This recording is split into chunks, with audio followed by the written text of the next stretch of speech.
Okay. Hello, everybody.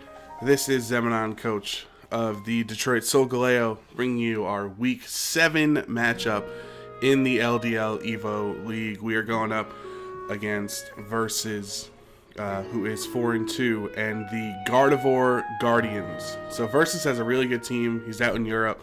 And to be just completely honest, looking at I'll show you his whole team of 6. I really do feel I felt like it's such a disadvantage just in team prep. I didn't know how to go up against his team, what options I should go for. But just to read off his whole team, he has Landorus, Therian, Ferrothorn, Slowking, Rabombi, Miltank, Kabutops, Charizard X, Reuniclus, Mienshao, Tangela, and Granbull.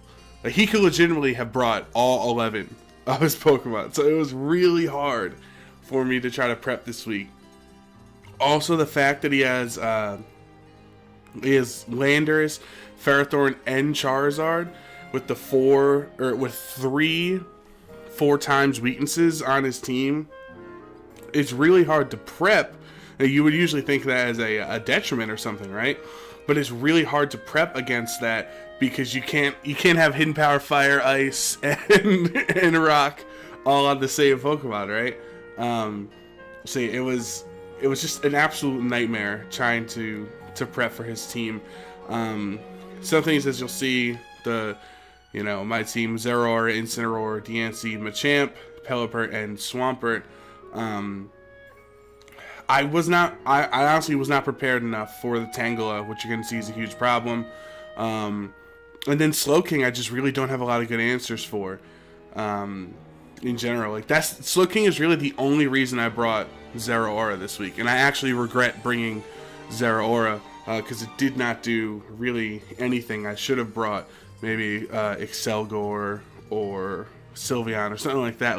I don't think I should have brought Zeraora here, and I think that was a big mistake on my end. But I wanted to bring it since it's my first pick. It's supposed to be my best mon and everything like that. But yeah, things that were more afterthoughts, where I was worried about the top 3, Lando, Ferrothorn, Charizard, they weren't as much of an issue as Slowking and Tangela for me. I didn't have the proper checks, so you're gonna see, how that's gonna cost us here. Some fun things. I had Scarf Pelipper. I was really, I was like, ooh, if I just go Choice Scarf, then I can outspeed the Landorus. Because Lando is his only Z-move user. So I knew it wasn't going to be Scarf, so I didn't have to worry about that. So I had Guts, Flame Orb, Machamp. Machamp actually did a lot in this matchup, and I was not able to use it effectively here. So I just go for the simple Volt Switch here on this turn. I actually didn't think he was going to stay in. I thought he was going to switch into Lando, but I just wanted to see if he would or not. But he did stay in, which is, if I had Hidden Power Fire, that would have been a nice turn to click it, but I did not have it on there. Obvious switch for my Incineroar into the Ferrothorn. He shows off the leftovers. I know he's going to be very bulky and hard to deal with. So this is one of the other techs that I brought this week, which was on my Incineroar, I have Swords Dance.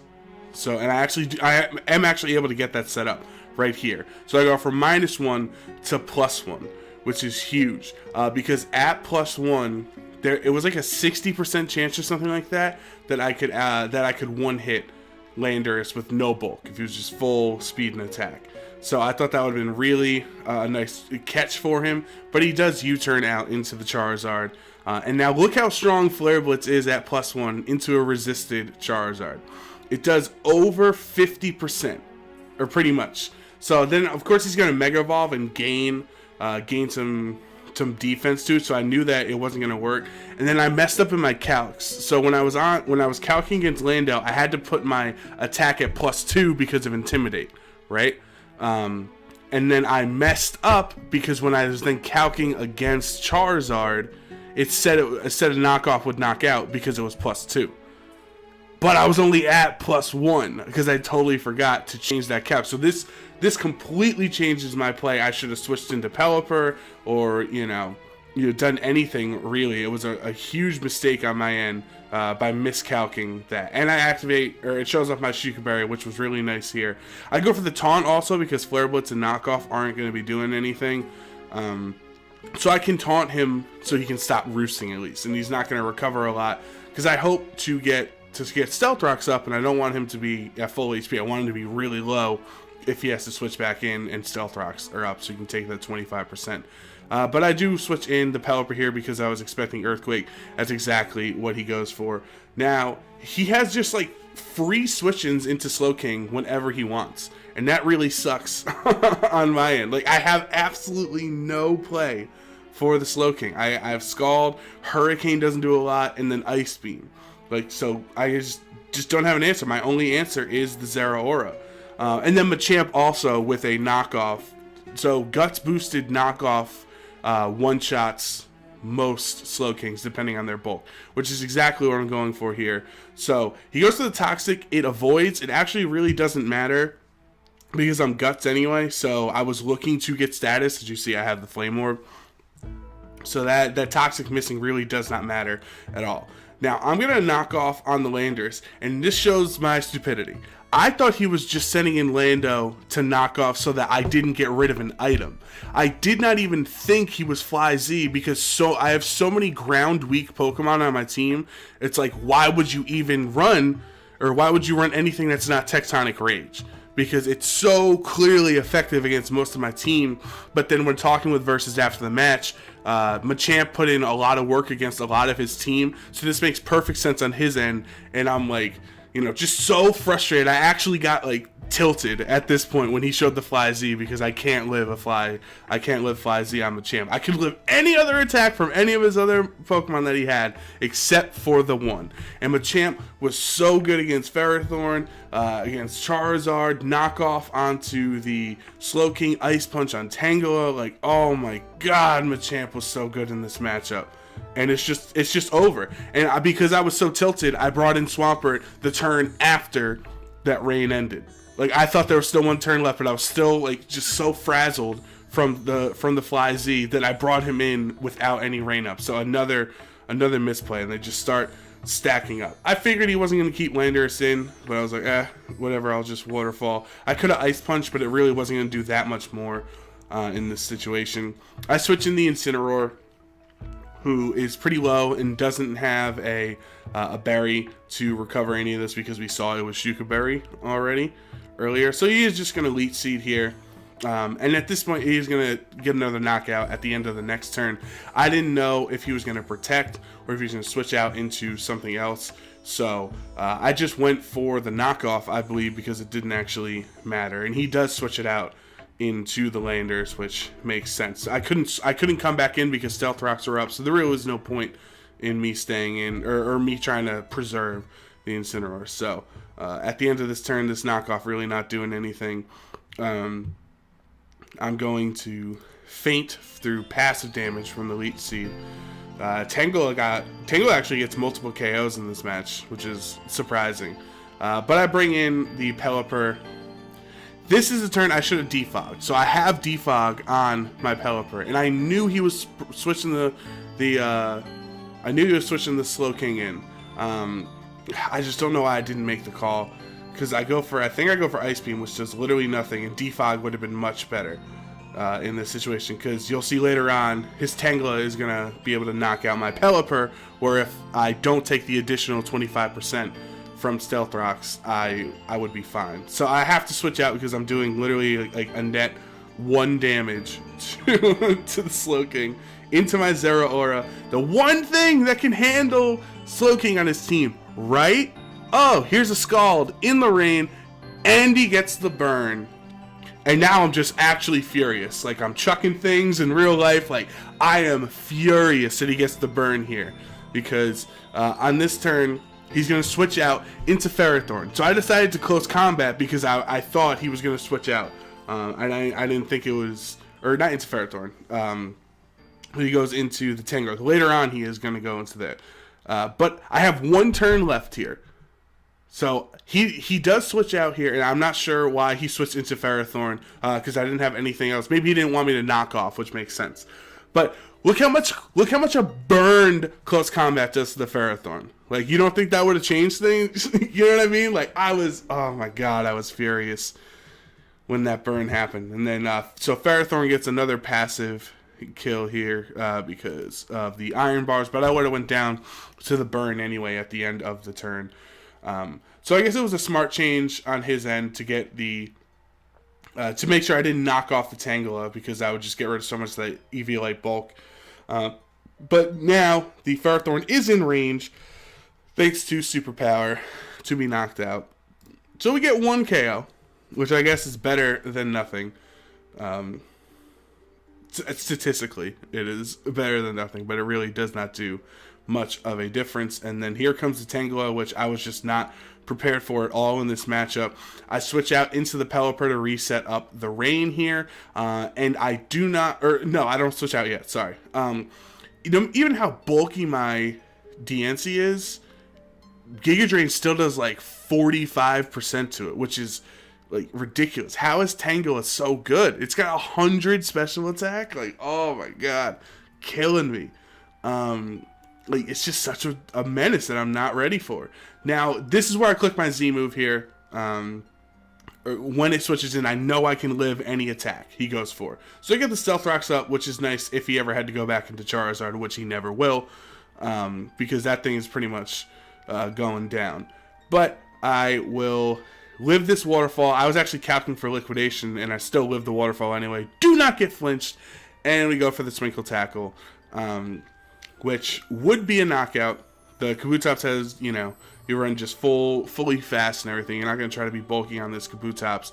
And it would do a guaranteed knockout, except for the fact that he is Focus Sash. So he is going to live on 1 HP. And if I got rid of Kabutops, who knows, we could have had a better differential here. I'd be able to reset up the Rain, let Swampert get a couple of KOs on the Charizard or the Landorus. But no. So that's a Leech Seed knockout again, so chalk another one up for the Tangela. That's its second passive kill of the game. Now, I unfortunately have to take those rocks, and I can't live the Waterfall from the Kabutops, even though it's resisted because of that additional 25% damage that I just took, which stinks. So now I have 4 turns left here. I didn't know if he was Adamant or Jolly on the Kabutops. I think I would have outsped if he was Adamant, but he does not stick around for me to find out. He will switch in to the Tangela here, and I don't know. I think I clicked Ice Punch because Ice Punch would have knocked it out. Anyway, no, I went for Earthquake, which it doesn't matter because literally Ice Punch I think did like 27% or something like that to the Tangela, which obviously would have been more than that pathetic Earthquake did. But maybe I was worried about Landorus. I don't know why I clicked. I really should have just clicked Ice Punch. It didn't matter. Yeah, see, that's how much Ice Punch does. So even if I did 2, it wasn't going to matter. And now the Tangela takes down my... Oh, Pelipper's already on. Takes down the Swampert. And we lose 5-0. So, congratulations to Versus. Like, he did really play phenomenally, I think. Like, his team, he's now 5-2. He does have a really good team, and he seems like a very good battler. So, I hope, you know, hopefully he makes it far in the playoffs and things, because his team is really good. But, like, quite honestly, I'm kind of embarrassed by my play in that match. Like, it's frustrating how much time I put into prepping and everything, and you know, kind of like losing in team preview alone, because like before turn 0 even happens, because I just had such a bad matchup that I was not able to think well enough, like, or to come up with good enough strategies to handle things that I wasn't prepared for, like the Slowking and the Tangela. Like, it's just so upsetting when you put so much effort in and just get wrecked like that. But again, not taking anything away from Versus, he played phenomenally there. Like, he absolutely deserved to, you know, have that 5-0. I wasn't even expecting the Tangela, and I only thought of Slowking as an afterthought, which those are my biggest issues. Was like, if you went, you know, full aggro or something, like he brings Rabombi or he brings Mian Chao and Granbull, things like that, I can handle those. But I was not ready for defensive or like the good switches on his end. So I don't know. I think I need to make some adjustments on this team, but I just don't know what I need to.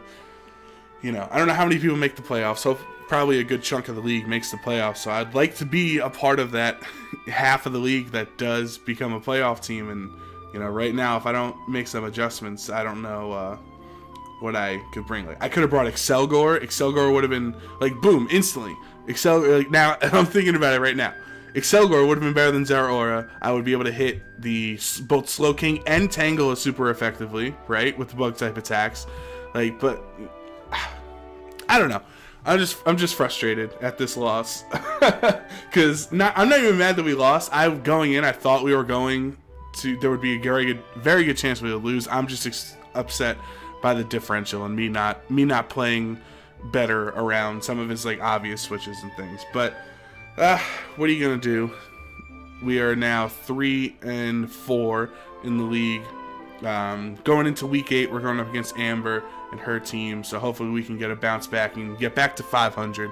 We'll see what happens. But if you did stick around to the end of this video, thank you for supporting and watching and and tolerating my pity party at the end of this episode. But if you do have any suggestions on Pokemon you think I should switch up or things I should do better, please let me know in the comment section down below. And subscribe to make sure you get all the notifications for all of our weekly battles here in the LDL Evolution League. But for now, this is Zemanon and the Detroit Solgaleo signing off. We will see you next time.